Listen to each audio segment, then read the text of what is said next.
আসসালামু আলাইকুম আরহামতুল্লাহ। আশা করি সবাই ভালো আছেন। আমিও আলহামদুলিল্লাহ ভালো আছি। আমার লিখিত একটি কবিতা জুবাইর ইবনুল আওয়াম আবৃত্তি করছি আমি মোহাম্মদ তাজুল ইসলাম।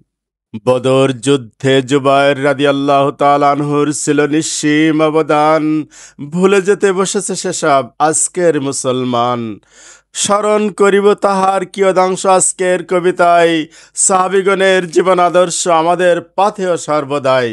মহাদুশ্মন উবায়দা ইবনে সাইদ পূর্ণ বর্ম আচ্ছাদিত। সে মহাশত্রুর শুধু নয়ন দুইখানি ছিল অনাবৃত। মুসলিম বাহিনীর লাগি উবায়দা ছিল চরম আপদ। জুবাইর রাদিয়াল্লাহু তাআলা আনহু দারুণ কৌশলে পাতিলেন তাহার মৃত্যু ফাঁদ।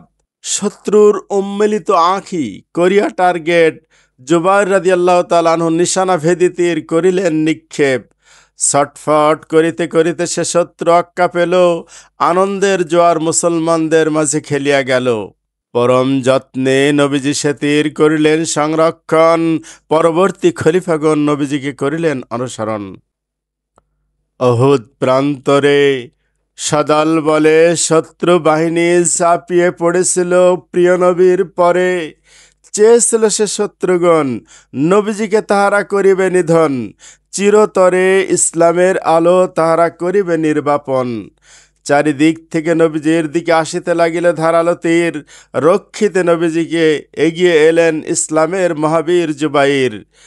জুবাইর রাদিয়াল্লাহু তাআলা আনহু শত্রুর নিক্ষিপ্ত সেসব তীর বুকে পেতে নিয়ে হাই দুশ্মনদেরকে কাবু করিতে লাগিলেন পাল্টা প্রচণ্ড হামলায়।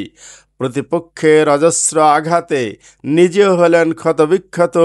বীর বিক্রমে যুদ্ধ করে শত্রু বাহিনীকে করিলেন পরাভূত।